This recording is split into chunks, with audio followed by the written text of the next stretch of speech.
किसी छोटे से गांव में एक साधारण आदमी मोहन अपने परिवार के साथ रहता था। मोहन मेहनती था और अपनी जिंदगी ईमानदारी से जीने में विश्वास रखता था। उसका एक ही सपना था कि उसकी कड़ी मेहनत का फल उसे मिले और उसका परिवार खुशहाल रहे। वह हर रोज सूरज उगने से पहले उठता और दिन भर खेतों में काम करता, लेकिन उसकी किस्मत ने उसे कभी सहयोग नहीं दिया। मोहन का खेत छोटा था और उसमें उतनी ही फसल उगती थी जिससे मुश्किल से उसका परिवार गुजर बसर कर पाता।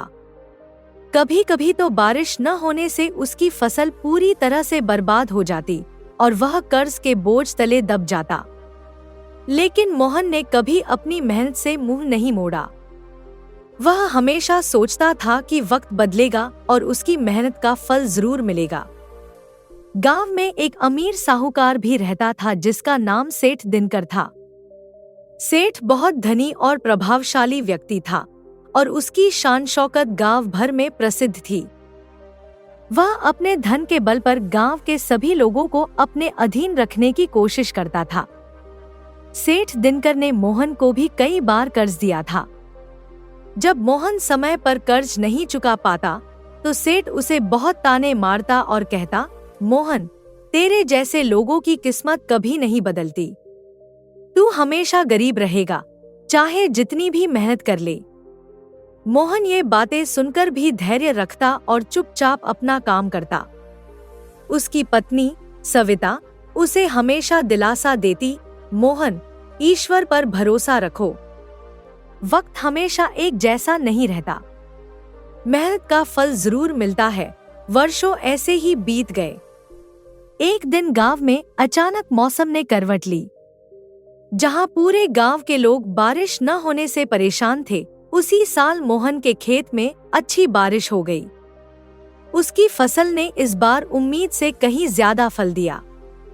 यह मोहन के लिए किसी चमत्कार से कम नहीं था। फसल इतनी अच्छी हुई कि मोहन ने बाजार में उसे बेचकर खूब मुनाफा कमाया। धीरे धीरे उसकी आर्थिक स्थिति में सुधार होने लगा और वह खुशहाल जीवन जीने लगा।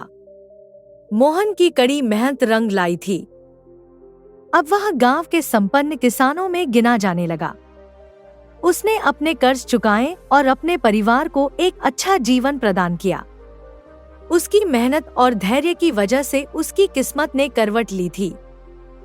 जो लोग कभी उसकी गरीबी का मजाक उड़ाते थे, अब वही लोग उसकी प्रशंसा करते थे। लेकिन सेठ दिनकर की हालत अब वैसी नहीं रही थी। समय के साथ सेठ का व्यापार कमजोर पड़ गया और उसे भारी नुकसान उठाना पड़ा। अब उसे अपनी शान शौकत दिखाने का कोई मौका नहीं मिलता था। मोहन ने जब देखा कि सेठ दिनकर अब उसी स्थिति में है जिसमें कभी वह खुद था, तो उसने सोचा कि वक्त ने सब कुछ बदल दिया है। उसने सेठ से बदला लेने की बजाय उसकी मदद करने का निर्णय लिया। एक दिन मोहन सेठ के घर गया और कहा, सेठ जी, वक्त हमेशा एक जैसा नहीं रहता। आज आप जिस मुश्किल में हैं, उसे मैं समझ सकता हूँ। मैं आपके कर्ज चुकाने में आपकी मदद करना चाहता हूँ। सेठ दिनकर यह सुनकर हैरान रह गया। उसने कभी सोचा नहीं था कि मोहन, जिसे वह ताने मारता था, आज उसकी मदद करेगा। सेठ ने मोहन से माफी मांगी और दोनों में एक नई मित्रता की शुरुआत हुई।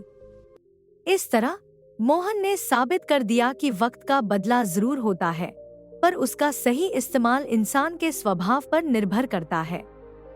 उसकी मेहनत, ईमानदारी और दयालुता ने न सिर्फ उसकी जिंदगी बदल दी, बल्कि उसने सेठ दिनकर को भी यह सिखाया कि धन और शक्ति से ज्यादा महत्वपूर्ण इंसान का व्यवहार होता है।